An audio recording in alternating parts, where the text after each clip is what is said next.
जय हिंद दोस्तों, एफडी करवाने पर कब इनकम टैक्स डिपार्टमेंट आपको भेज सकता है नोटिस। आपको पता होगा एफडी यानी कि फिक्स्ड डिपॉजिट। आप अपना पैसा एक निश्चित समय के लिए बैंक में रख देते हैं और बैंक आपको ब्याज देता है। लेकिन इनकम टैक्स डिपार्टमेंट को आपका एफडी करवाना पसंद नहीं है, क्योंकि आपको पता होगा एफडी के अंदर आप अपना पैसा इन्वेस्ट करते हैं। अगर आप अपनी छोटी मोटी एफडी करवाते हैं तो इनकम टैक्स डिपार्टमेंट वालों को कोई लेना देना नहीं है। लेकिन इन्होंने एक लिमिट डिफाइन कर दी है, इस लिमिट से ज्यादा एफडी करवाते हैं और इनकम टैक्स की रिटर्न आप नहीं भरते हैं तो सही से नहीं भरते हैं, तो इनकम टैक्स का सेक्शन 148 आपको नोटिस भेज के पूछ सकता है कि आपने जो एफडी करवाई थी ये आपके पास पैसा कहां से आया था। हालांकि इस एफडी का पैसा अगर आपको पूर्वजों से मिला, गिफ्ट में मिला, लोन में मिला और आप उनको प्रूफ कर देते हैं तो आपको फिर टेंशन लेने की बात नहीं है। लेकिन आप उसको प्रूफ नहीं कर पाते हो तो दोस्तों अनएक्सप्लेन्ड इन्वेस्टमेंट मान के ऊपर आपको हैवी टैक्स इंटरेस्ट पेनल्टी लगाई जा सकती है, जो कि एफडी अमाउंट तक हो सकती है। मान लीजिए 1 लाख की एफडी कराई और 1 लाख रुपए तक की इंटरेस्ट टैक्स पेनल्टी आपके ऊपर लग सकती है। लेकिन इस वीडियो में मैं आपको बताने वाला हूं कि इनकम टैक्स डिपार्टमेंट आपको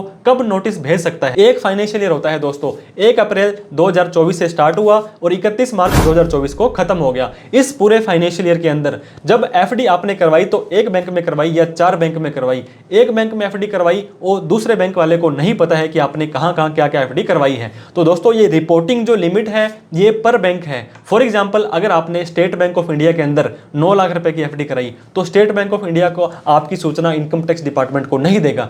अगर आपने स्टेट बैंक ऑफ इंडिया में 11 लाख रुपए की एफडी कराई तो यह सूचना state bank of India income tax department को दे देगा कि भाई साहब ने हमारे पास में 11 लाख की एफडी कराई है। अब दोस्तों मैंने आपको बताया था आपने आईटीआर भरी होनी चाहिए और उसके अकॉर्डिंग ही भरी होनी चाहिए। अब मैं आपको बताना चाहता हूं दूसरे बैंक के अंदर, एक बैंक में 9 लाख रुपए की, दूसरे बैंक में 9 लाख रुपए की, तीसरे बैंक में 9 लाख रुपए की एफडी आपने करवा ली, 27 लाख रुपए की एफडी होगी। तीनों ही बैंक वाले आपकी सूचना इनकम टैक्स डिपार्टमेंट को रिपोर्टेबल ट्रांजैक्शन एसएफटी के माध्यम से नहीं भेजने वाले हैं। लेकिन दोस्तों आपको फिर भी सतर्क रहना है, सावधान रहना है, क्योंकि एआईएस और टीआईएस नाम के जो 2 फोरम हुए थे उसके अंदर भी आपका ब्याज वहां पे शो होगा। फॉर एग्जांपल 9 लाख रुपए के ऊपर 10% के हिसाब से 90,000 रुपए का ब्याज एक बैंक देगा, तो तीनों बैंकों को मिलाकर के 2,70,000 रुपए का तो ब्याज आ गया और ओल्ड टैक्स रेजाइम में 2.5 लाख से ज्यादा इनकम होने पर आपको आईटीआर भरनी मैंडेटरी है। तो इस तरह से एक बैंक के अंदर एक फाइनेंशियल ईयर के अंदर अगर आप 10 लाख रुपए या उससे ज्यादा की एफडी कराते हो तो ये सूचना वो बैंक इनकम टैक्स डिपार्टमेंट को भेज देगा। अब इनकम टैक्स डिपार्टमेंट के ऊपर डिपेंड करता है